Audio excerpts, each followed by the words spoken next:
আসসালামু আলাইকুম। স্বপ্ন পূরণের এই যাত্রায় আমরা আজকে সিভিটি অ্যান্ড এ লেভেল 4 অকুপেশনের যে সকল শিক্ষার্থীরা রিটেন পরীক্ষার জন্য প্রিপারেশন নিতে চাচ্ছেন বা নিতে যাচ্ছেন আপনাদেরকে উদ্দেশ্য করে আমরা আজকের এই ভিডিওটি মেক করছি। এখানে আজকে আমরা 30টি প্রশ্নের সলিউশন করব ইনশাআল্লাহ। সো চলেন আমরা দেখি এখানে সুন্দর করে আছে। আচ্ছা, এবার একটু দেখার চেষ্টা করি। আমরা এখানে 30টা এমসিকিউ সলিউশন করব, হ্যাঁ। আচ্ছা, তাহলে এক নাম্বার কি বলা হয়েছে দেখেন, which is not the term of assessment process. নিচের কোনটি অ্যাসেসমেন্ট প্রসেস এর সাথে সম্পর্কিত নয়, এটাই বলার চেষ্টা করেছে। দেখেন, কন্ডাক্ট অ্যাসেসমেন্ট সেশন, অবশ্যই অ্যাসেসমেন্ট সেশন কন্ডাক্ট করা মানে অ্যাসেসমেন্টের সাথে জড়িত। তারপরে দেখেন কন্ডাক্ট সিমুলেশন, কিছু কন্ডাক্ট করা, নেওয়া, সিমুলেশন নেওয়া। সিমুলেশন বলতে কি বোঝানো হয়? সিমুলেশন বলতে কি বোঝানো হয় এটা একটু এখান থেকে দেখে ফেলি, কারণ আমরা যদি পড়ার ক্ষেত্রে যদি আমরা সিমুলেশন মানে বলতে বোঝায় ওই যে কৃত্রিমভাবে তৈরি করে কোনো কিছু করা, এটাও কিন্তু অ্যাসেসমেন্টের সাথে যায়। যেমন ধরেন আমরা স্টুডেন্টদেরকে বললাম তুমি এই চিঠিটা লেখো, তো এটা কৃত্রিমভাবে আমরা তৈরি করে তাদেরকে একটা জব শিট বা জব স্পেসিফিকেশন শিট দিই, এটাও কিন্তু অ্যাসেসমেন্ট প্রসেসের সাথে যাচ্ছে। আচ্ছা, কন্ডাক্ট রোল প্লে, একটা রোল প্লে করতে দেয় না, যে ইংলিশ ফর ওয়ার্ক লেভেল 2-তে দুজন শিক্ষার্থীকে নিয়ে বলে যে তোমরা দুজনের সাথে কথা বলো, হ্যাঁ। তো এটাও কিন্তু অ্যাসেসমেন্টের সাথে যাচ্ছে। তো যাচ্ছে না কোনটা, সেটা হচ্ছে কন্ডাক্ট ট্রেনিং সেশন, অর্থাৎ একজন টিচার সে পড়াচ্ছে, একজন ট্রেনার সে পড়াচ্ছে, এইটা অ্যাসেসমেন্ট প্রসেসের সাথে যাচ্ছে না। এটা হচ্ছে আমাদের 1 নাম্বার কোশ্চেন। তো 2 নাম্বার আমরা দেখব কি বলছে, অ্যাজ অ্যান অ্যাসেসর, মনে করেন আপনি একজন assessor, which thing you need to consider. তাহলে অ্যাসেসর হইলে আপনাকে কোনটা কনসিডার করতে হবে ডিউরিং প্রোভাইডিং ফিডব্যাক দেওয়ার ক্ষেত্রে আপনাকে কোন বিষয়টা মাথায় রাখতে হবে।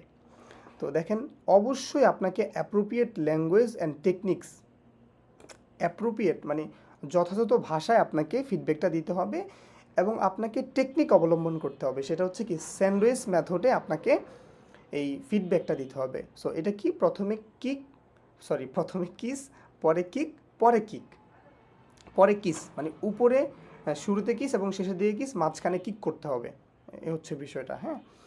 সো তাহলে আমরা এটাও বুঝলাম। 3 নাম্বার আমরা বুঝবো, which skill level represent highly skill worker in BNQF। আমরা জানি ফ্রেমওয়ার্ক, আমরা চিনি দুইটাকে, একটা হচ্ছে NTVQF আর একটা হচ্ছে BNQF। BNQF হচ্ছে Bangladesh national qualification framework.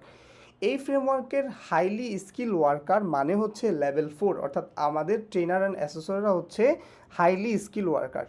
So এক্ষেত্রে আমাদের লেভেল 4টা অ্যান্সার হবে। আর লেভেল 3 কেন? লেভেল 3 কারা? তারা কিন্তু হাইলি স্কিল ওয়ার্কার না, তারা হচ্ছে শুধুমাত্র স্কিল ওয়ার্কার। সো এটা একটু বলে রাখলাম, সামনে কিন্তু এই সম্পর্কিত একটা কোশ্চেন আছে। সো আমার সাথে থাকেন।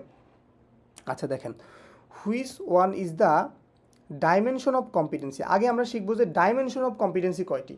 ডাইমেনশন অফ কম্পিটেন্সি হচ্ছে চারটির মধ্যে একটা হচ্ছে task skill, task management skill, আরেকটা হচ্ছে কন্টিজেন্সি ম্যানেজমেন্ট স্কিল, আরেকটা হচ্ছে জব রোল এনভায়রনমেন্ট। অর্থাৎ প্রথমটা হচ্ছে টাস্ক স্কিল, একটা কাজ করতে পারার দক্ষতা, টাস্ক ম্যানেজমেন্ট স্কিল একাধিক কাজ ম্যানেজ করে করতে পারার দক্ষতা, আরেকটা হচ্ছে কন্টিজেন্সি ম্যানেজমেন্ট স্কিল, অর্থাৎ বিকল্প পদ্ধতিতে কাজটা করতে পারা, আর 3 নম্বরে যেটা হচ্ছে জব রোল এনভায়রনমেন্ট, অর্থাৎ কলিগদের সাথে সুসম্পর্ক বজায় রেখে কাজ করতে পারার দক্ষতা। সো দেখেন এখানে আমরা কোনটা পাচ্ছি, এই যে একটা পাচ্ছি লেখা আছে being able to do the job, এটা হচ্ছে কম্পিটেন্সির একটা ফিচার, মনে রাখবেন। আর এই যে knowing how and why things are done, এটাও কিন্তু কম্পিটেন্সির একটা ফিচার, নট ডাইমেনশন, হ্যাঁ। এটা এখানে কিন্তু আপনাকে ঘাবড়ানোর চেষ্টা করেছিল। সো শেষেরটা লেখা আছে রাইট অ্যাপ্রোচ মানেই তো সব সঠিক, এটা তো হচ্ছে না। এইখানে অ্যান্সারটা হবে কন্টিজেন্সি ম্যানেজমেন্ট স্কিলস। আচ্ছা, এরপর আমরা শিখব পরেরটা, আশা করি এটা আপনারা বুঝতে পেরেছেন। 5 নাম্বারটা আমরা শিখব, which is the responsibility of the skill worker. উপরে কিন্তু আমি বলে আসছিলাম হাইলি স্কিল ওয়ার্কার মানে হচ্ছে লেভেল 4, আর স্কিল ওয়ার্কার মানে হচ্ছে লেভেল 3 BNQF এর তুলনায়। তো একটু বলে রাখি, লেভেল 4-এর কাজ কি, সে স্বাধীনভাবে কাজ করতে পারবে, কারো স্বায়ত্ত শাসনের অধীনে থেকে কাজ করতে হবে না। আর অবশ্যই স্কিল ওয়ার্কার যে লেভেল 3 পাস করা, তাকে অবশ্যই কারো না কারো অধীনে থেকে কাজ করতে হবে। সো দেখেন এখানে কোনটা মিলে, এখানে দেখেন কি লেখা হয়েছে, work or study under supervision, অর্থাৎ এই যে আরেকজন সুপারভিশনে থেকে সে কাজ করবে, উইথ কনসিডারেবল অটোনমি। অর্থাৎ এই অটোনমি মানে হচ্ছে স্বায়ত্তশাসন, মনে হচ্ছে দেখেন বলছে স্বায়ত্তশাসন, আরেকজনের শাসনে বা অধীনে থেকে সে কাজটা করবে, এ হচ্ছে বিষয়। তাহলে আমরা এটাও বুঝতে পেরেছি। 6 নম্বরটা আমরা বুঝবো, হুইচ পারসন, কোন ব্যক্তি, is not important for conducting assessment event, assessment নেওয়ার ক্ষেত্রে কোন ব্যক্তি খুব বেশি গুরুত্বপূর্ণ নয়। দেখেন অ্যাসেসর এটা তো 100% গুরুত্বপূর্ণ, একজন টিচার যে আসলে একটা জিনিস বুঝেন, ট্রেনার আর টিচারের মধ্যে কিন্তু পার্থক্য আছে। হ্যাঁ, টিচার যে কেউ টিচার হইতে পারে, ছোটোবেলা আপনাকে যে পড়াইছে সে কিন্তু টিচার, আর ট্রেনার কিন্তু যে পড়াইছে সেই ট্রেনার, বিষয়টা এরকম না। ট্রেনার অবশ্যই টিচারের চেয়ে মানে পজিশনের দিক থেকে একটু সম্মানিত, কিন্তু টিচার যে আমাকে ছোটোবেলায় বাংলা সরাসরি ইংলিশ লেটারগুলো শিখেছে সে অবশ্যই সম্মানিত, কিন্তু পজিশনের দিক থেকে, লেভেলের দিক থেকে অবশ্যই ট্রেনার সম্মানিত। কারণ ট্রেনার তখনই হয় যখন সে একটা নির্দিষ্ট এক্সট্রা কোয়ালিফাইড লোকদেরকে পড়ায়।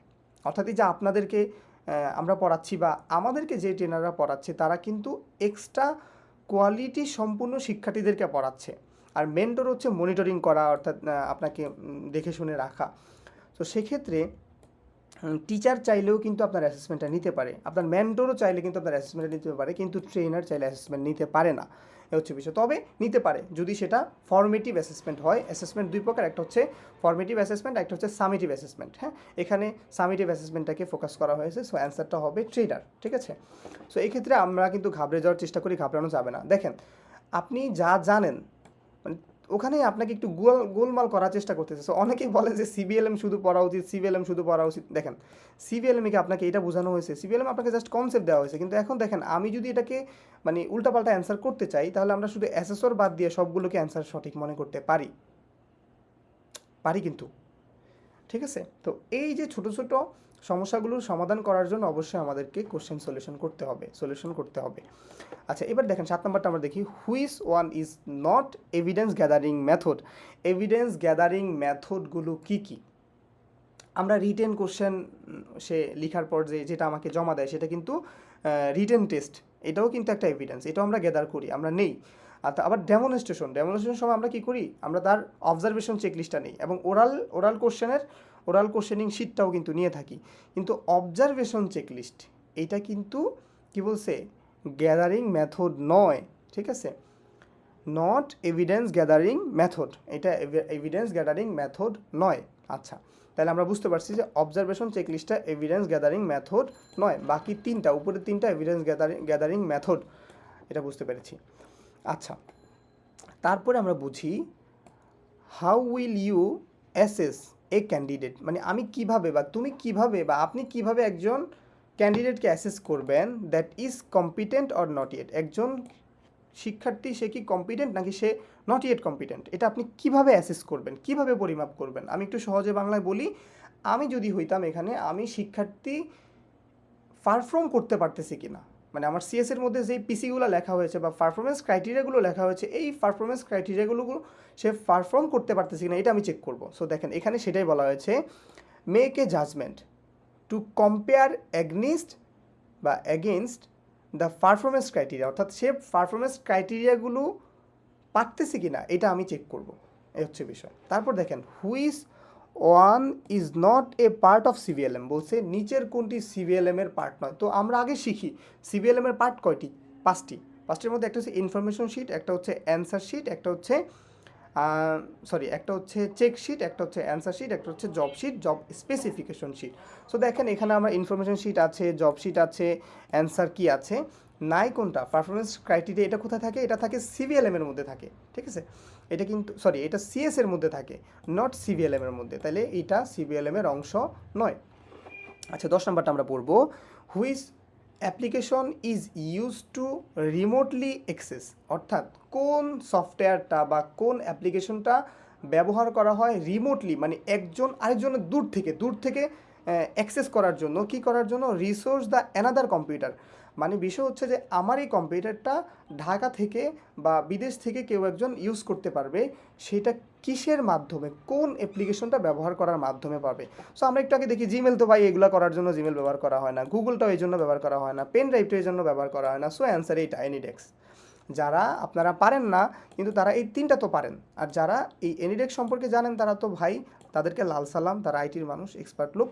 আচ্ছা, এরপর এখানে আমরা 11 নম্বরটা দেখি, হোয়াট ডাজ ডিলে, কি হয় দেরি করলে, in giving feedback effect the relationship between candidates performance and feedback in the assessment. অর্থাৎ ধরেন একটা অ্যাসেসমেন্ট হয়ে গেল, অ্যাসেসমেন্ট হওয়ার পর অ্যাসেসর আপনাকে খুব দ্রুত ফিডব্যাক দিল না, তাহলে কি হবে? সমস্যাটা হবে এখানে যে আপনার কোথায় ঘাটতি আপনি সেটা বুঝবেন না। আপনি চাইলে এনএসডিএ ছাইরাও দিতে পারেন, আপনি অ্যাসেসরের উপর রাগ করে আপনি বুঝলেন না আপনার সমস্যাটা কোথায়, সো আপনি মনে করলেন আপনার দ্বারা হবেই না, তাইলে সমস্যা হচ্ছে না, বিশাল সমস্যা হচ্ছে। তাহলে এখানে কি হয় দেখেন, it reduce the relationship between performance and feedback, মানে আপনার পারফরমেন্সের সমস্যাটা কোথায় এবং আপনার ফিডব্যাক মানে আপনি কতটা ভালো পারেন এটা বোঝার মধ্যে একটা সমস্যা তৈরি হয়। এটা বোঝাপড়াটা একটু কমে যায় আর কি, যদি দেরিতে দেয় আর কি, হ্যাঁ, ফিডব্যাকটা। আচ্ছা, এরপর দেখেন, when making a judgement of competence, যখন আপনি একটা কম্পিটেন্স জাজমেন্ট করবেন, তখন which of the following factors should be evaluate, নিচের কোন ফ্যাক্টরটি আপনি ইভ্যালুয়েট করবেন। আবার এবার একটু দেখিন, অল অফ দ্য অ্যাবভ, এটা অ্যান্সার হচ্ছে এগুলা।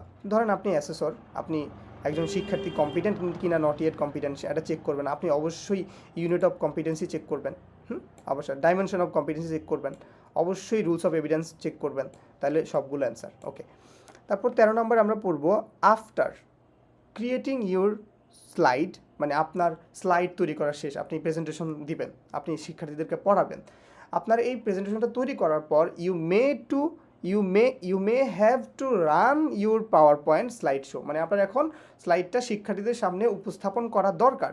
এই সময় আপনি কী করবেন, which one of the below you have to perform, মানে আপনি কোন বাটনটা চাপ দিবেন, ঠিক আছে। সো আপনি যদি প্রেস F5 কি আমাদের ইয়ে থেকে স্লাইড থেকে বা আমাদের কম্পিউটার থেকে আমরা যদি F5 এটা চাপ দিই, তাহলে আমার পাওয়ার পয়েন্ট একদম নতুন থেকে, ধরেন 12টা স্লাইড তৈরি করেছেন, একদম 1 নাম্বার থেকে ওপেন হয়ে যাবে। কিন্তু আপনি যদি চান, মনে রাখবেন, আপনি যদি চান যে কারেন্ট স্লাইডটা শো করতে, তখন আপনি কিন্তু শিফট F5 চাপ দিবেন। অর্থাৎ আপনার 12টা স্লাইড তৈরি করেছেন, 12টার মধ্যে আপনি 12 নাম্বার স্লাইডটাই শুধুমাত্র শিক্ষার্থীদেরকে দেখাইতে চাচ্ছেন, ওই সময় আপনি শিফট F5 চাপ দিবেন, ঠিক আছে, ইনশাল্লাহ। এটা হচ্ছে ফাংশন কি, হ্যাঁ। তারপর আমরা দেখি 14 number, why is gathering time limits, why is sitting time limits important in smart goal. Smart গোলটা সম্পর্কে এবার একটু বলি। আমরা যে লক্ষ্য নির্ধারণ করি, এই লক্ষ্যটা স্মার্ট গোলকে মেনটেন করে নির্ধারণ করা উচিত, অর্থাৎ আমাদের লক্ষ্যটা স্পেসিফিক হওয়া উচিত, মেজারেবল হওয়া উচিত, অ্যাচিভেবল হওয়া উচিত, এটা রিলেভেন্ট হওয়া উচিত, এটা টাইম বাউন্ডে হওয়া উচিত। এখানে আপনাকে বলছে যে এটা টাইম বাউন্ড হওয়াটা কেন গুরুত্বপূর্ণ, আপনি যে একটা লক্ষ্য নির্ধারণ করলেন এটা 3 মাসের মধ্যে আপনি করবেন, এটা কেন গুরুত্বপূর্ণ? তো এটা গুরুত্বপূর্ণ এই জন্য, টু মেজার প্রোগ্রেস ইফেক্টিভলি, অর্থাৎ আমি কতটুকু ভালো করতেছি এটা পরিমাপ করার জন্য আমাকে স্মার্ট গোলটার টাইম বাউন্ড, অর্থাৎ সেটিং টাইম লিমিটস, এটা ইম্পর্টেন্ট, খুব গুরুত্বপূর্ণ। আশা করি আমি বুঝাইতে পারতেছি, হ্যাঁ। আচ্ছা, এরপর আমরা দেখব, what is the final step after completing in the TVA teacher বা trainer technical competency development planner. আপনারা কিন্তু এটার উপর একটা এভিডেন্স করেছিলেন, ওই যে ট্রেনার বা teacher technical competency development planner. এই ক্ষেত্রে আমরা কি করেছিলাম, ধরেন আমি ডিজিটাল মার্কেটিং লেভেল 5 করেছি, তাহলে আমি ভবিষ্যতে লেভেল 6 করব, এটা করেছিলাম না।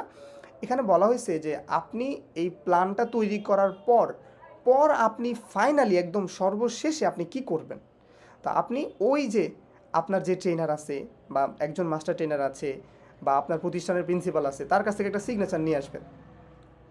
কেন নিয়ে আসবেন? আপনি যে এটা ভালো করবেন এটা একজনকে সাক্ষী রাখছেন। তো এটা স্মার্ট গোল মেনটেন করে হয়ে যাচ্ছে। কিন্তু সেক্ষেত্রে এখানে বলছে দেখেন, seek approval from the principal or higher authority, মানে অর্থাৎ আপনার উপরের অথরিটি থেকে, কর্তৃপক্ষ থেকে আপনি একটা সিগনেচার নিয়ে আসবেন, অ্যাপ্রুভাল নিয়ে আসবেন। 16 নম্বরে আমরা শিখব, what is the primary learning preference associated with the modality, অর্থাৎ শিক্ষার্থীরা কিন্তু অনেকভাবে শিখে, কেউ দেখে শিখে, কেউ হাতে কলমে করে শিখে, কেউ শুনে শুনে শিখে, কেউ পড়ে পড়ে শিখে। এটা হচ্ছে এখন এক্ষেত্রে আপনাকে বলা হয়েছে যে প্রাইমারি লার্নিং প্রেফারেন্স, অর্থাৎ প্রথমত বা প্রাথমিকভাবে শিক্ষার্থীরা কোন পদ্ধতিতে শিখে, কোন মডালিটিতে শিখে। সো এটা অবশ্যই মানুষ হাতে কলমে করতে করতে শিখে, মানুষ করতে করতে করতে শিখে। আমরা মোবাইল চালানো শিখে গেছি চালাতে চালাইতে, কিন্তু কেউ যদি আমাদেরকে বই পড়াইতো, 30 বছর বই পড়াইতো, 31 বছর পরও যদি আমাদের মোবাইল ধরায় দিত, আমার মনে হয় না আমরা এখন বর্তমানে মোবাইল যেভাবে ইউজ করতে পারি ওইভাবে ইউজ করতে পারতাম। আচ্ছা, সো চলেন আমরা পরেরটা দেখি। Which statement correctly describe A learning outcome, বলতেছে 4টার মধ্যে কোনটা কারেক্টলি ডিসক্রাইব করা হয়েছে। সো আমি আপনাদেরকে একটু বলি আমাদের লার্নিং আউটকামের ভিতরে কি থাকে। লার্নিং আউটকামের ভিতরে থাকে একজন শিক্ষার্থী হোয়াট টু ডু, মানে সে দিন শেষে কী করতে পারবে, অথবা should be able to do, মানে সে ভবিষ্যতে, অথবা would be able to do, ভবিষ্যতে কী করতে পারবে, এইটা ডিসক্রাইব করা থাকে লার্নিং আউটকামে। সো দেখেন এখানে কোথায় লেখা আছে able to do, should be able to do, should be able to do, শুধুমাত্র এটার মধ্যে আছে। তো আর মানে প্রাইমারিলি আমরা ধরে নিলাম এটা, পুরোটা পড়ে নিই। An action statement stating what a learner should be able to do, মানে একজন লার্নার কী করতে পারবে সেটা বর্ণনা করা থাকে লার্নিং আউটকামে। তাহলে এবার আমরা 18 নম্বরটা পড়ি। In the context of understanding knowledge, understanding knowledge বলতে কি বোঝায়, ধরেন আমি পানি খাবো, পানি খাইতে হলে আমাকে বোতলটা খুলতে হবে, এই বোতলের মুখটা খুলতে জানতে হবে, এইটা হচ্ছে খুলে তারপর খাইতে হবে, এটা হচ্ছে আমার আন্ডারস্ট্যান্ডিং নলেজ। আর এটা হচ্ছে আন্ডারস্ট্যান্ডিং নলেজ, আর এটাকে বলা হয় মাস্ট নো নলেজ। হ্যাঁ, must know, could know, should know. এবার ধরেন আমি এটা পানি খেলাম, খাইতে পারলাম, খাওয়ার পর আমি আটকাইতে পারি না, তো আমি এখানে রেখে দিলাম এটা, তো এটা খুব একটা দরকার না। কিন্তু আমি যদি এটা আটকানোর পর আমার এখানে কম্পিউটার আছে, পড়ে যাবে, সমস্যা হবে, এটা আমি নিচে রেখে দিলাম, এই যে আমি আরেকটু ব্যতিক্রম করে জানলাম, এটা হচ্ছে শুড নো, মানে যেটা আমার খুব জানা খুব ভালো। Must know, should know, could know. আর কুড নো মানে হচ্ছে কি, পানিটা খাওয়ার পর এই বোতলটা এখানে রেখে দিলে অসুবিধা হতে পারে, বা সমুদ্রে ফেলে দিলে মাছ এটা খেতে পারে, মাছ খেলে আবার মাছ আমি খাবো, দেন তারপর এই প্লাস্টিক খাওয়ার কারণে আমার ক্যান্সার হতে পারে, এই যে এত কিছু আমি জানি, এটা হচ্ছে আমার কুড নো। মানে একদম খুব বেশি জানা মানে হচ্ছে কুড নো, আর মিডিয়াম জানা হচ্ছে শুড নো, আর যেটা জানা একদম দরকার সেটা হচ্ছে মাস্ট নো। আশা করি আমি বুঝাতে পারছি। তাহলে এখানে বলা হয়েছে কি, মাস্ট নো বলতে কি বোঝায়, মাস্ট নো বলতে একদম বোঝায় কি concept or essential information for meeting learning outcome, অর্থাৎ কি কনসেপ্ট অর এসেনশিয়াল, একদম প্রাথমিক যেটা জানতে হবে সেটা হচ্ছে মাস্ট নো। এবার চলে আসেন আমরা 19 নাম্বারটা পড়ব। What should be available, what should be available for ট্রেনিস dissatisfied with an assessment decision. ধরেন আপনার অ্যাসেসমেন্টের একজন শিক্ষার্থী সফল হইল না, বা তার রেজাল্টটা ভালো হইল না, তাহলে সে কি করতে পারবে, সে যদি ডিসস্যাটিসফাইড হয় সে কি করতে পারবে, সে যেটা করতে পারবে, Apple process accessible to them. আবারও প্রশ্নটা বলতেছি, এখানে বলা হয়েছে what should be available for trainee dissatisfied, অর্থাৎ একজন শিক্ষার্থী সে স্যাটিসফাইড হইল না, তার জন্য কি অ্যাভেলেবেল আছে অ্যাসেসমেন্ট ডিসিশনের ক্ষেত্রে, সে অবশ্যই অ্যাপিল করতে পারবে, এটাই বলা হয়েছে এখানে। 20 নাম্বারটা দেখি। What is the role of a curriculum document. Curriculum document বলতে আমরা কি বুঝি, এ সেট অফ প্রেজেন্টেশন। মানে অর্থাৎ কারিকুলাম ডকুমেন্টটা কী করে, আমাদেরকে উপস্থাপন করে দেয় যে এটার মধ্যে অনেকগুলো সেট থাকে, কী কী শিখাইতে হবে, কীভাবে শিখাইতে হবে। হ্যাঁ, ওই যে অনেকগুলো কম্পিটেন্ট আছে, ডিউরেশন থাকে, আবার পারফরমেন্স ক্রাইটেরিয়া থাকে, তাই না? আচ্ছা, তাইলে এবার দেখেন বলা হইল কি, কোনটা যেন ছিলাম, আচ্ছা কারিকুলামের রোলটা কী, কারিকুলামের আসলে কাজটা কী। আবার একটু ভালো করে পড়ি। What is the role of curriculum document in relation to industry competency standard. আচ্ছা, সিএসের সাথে কারিকুলামের সাথে সম্পর্ক কী, প্রশ্নটা হচ্ছে এটা ডিরেক্ট। এবার কী বলছে, it interpret and deliver industry competency standard as a course, অর্থাৎ ওই যে সিএসের মধ্যে লেখা থাকে একজন শিক্ষার্থী কী জানতে হবে, কী বুঝতে হবে, ওইটাই সুন্দর করে ইন্টারপ্রেট করে। দেখছেন এই যেখানে বলছে it interpret and deliver industry competency standard, ওই যে যা কম্পিটেন্সি স্ট্যান্ডার্ড একজন শিক্ষার্থীর ভিতরে কী কী থাকা লাগবে ওইটা ইন্টারপ্রেট করে কারিকুলাম ডকুমেন্ট। আশা করি বুঝাইতে পারছি। এবার 21 নাম্বার আমরা পড়ি।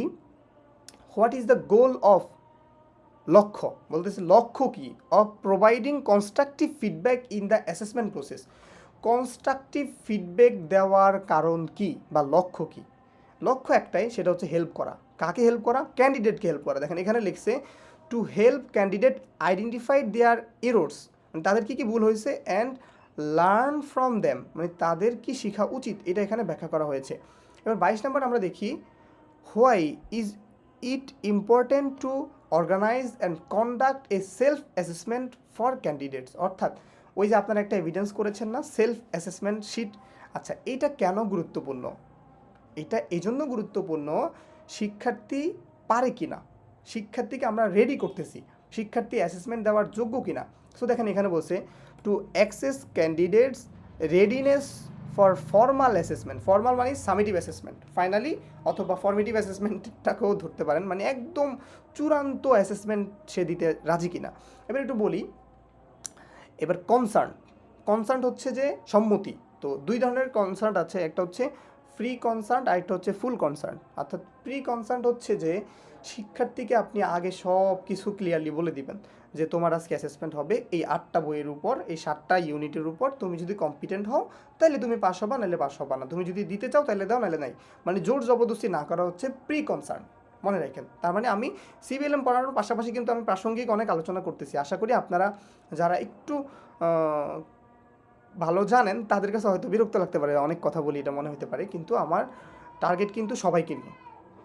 আচ্ছা দেখেন, হোয়াট ইজ ডিরেক্ট এভিডেন্স। এবার একটু বলি ডিরেক্ট এভিডেন্স কি। ডিরেক্ট এভিডেন্স মানে অ্যাসেসর যেটা স্বচক্ষে দেখে, এটা একটু বুঝেন।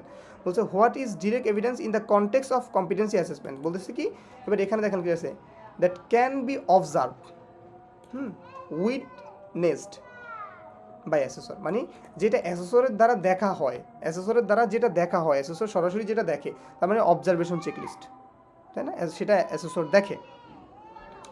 আচ্ছা এরপরে এখানে দেখেন what is the end of result, what is the end result of the learning process.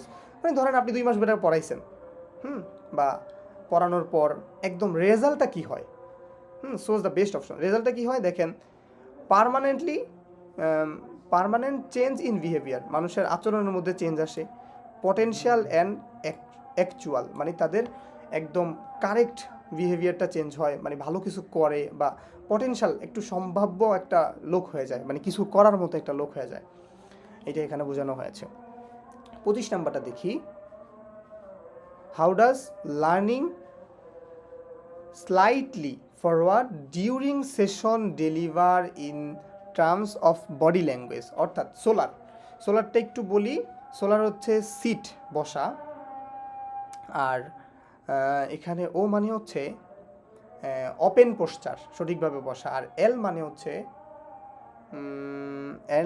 এই যে লিন স্লাইড ফরওয়ার্ড, আর ই মানে হচ্ছে আই কন্ট্যাক্ট, আর আর মানে হচ্ছে রিল্যাক্স। অর্থাৎ একজন ট্রেনার যখন পড়াবে, একজন শিক্ষার্থী এই সোলার মেনটেন করে বসবে। এখন এক্ষেত্রে পুরো ফুল সোলার থেকে ধরে নেয়, সোলার থেকে শুধুমাত্র এলটাকে ধরে নিয়ে আসছে, অর্থাৎ lean slide forward during session. এটা করলে কি হয়, delivery in the terms of body language, মানে এই স্লাইটলি ফরওয়ার্ড মানে হচ্ছে একটু সামনের দিকে ঝুঁকে বসা। সো এটা দ্বারা এখানে অ্যান্সারে কি বোঝাচ্ছে দেখেন, it shows you ready to receive feedback, মানে এটা দ্বারা বোঝা, আমি একটু সামনের দিকে ঝুঁকে আসি, মানে বোঝা যাচ্ছে যে এই ছেলেটা আমার কথাটা শুনতে আগ্রহী, এটাই এখানে বোঝানো হয়েছে। আশা করি আপনারা বুঝতে পেরেছেন। আচ্ছা এরপর দেখেন বলা হয়েছে 26 নম্বরে বলা হয়েছে what is the primary language preference, মানে প্রথম পছন্দের language associated with the kinaesthetic modalities মানে কি, ওই যে শিখার পদ্ধতি, মডালিটিস মানে হচ্ছে পদ্ধতি, আর কাইনেস্থেটিক মানে হচ্ছে ওই হ্যান্ডস অন, ওই যে উপরে যে আমরা পড়ে আসছিলাম হ্যান্ডস অন লার্নিং। অর্থাৎ কাইনেস্থেটিক মানে হচ্ছে মানুষ হাতে কলমে করে শিখে, প্র্যাকটিক্যালি করে শিখে। 27 নম্বর, what are the industry competency standard primarily design to specify, মানে এই সিএসটা কেন প্রাথমিকভাবে তৈরি করা হয়।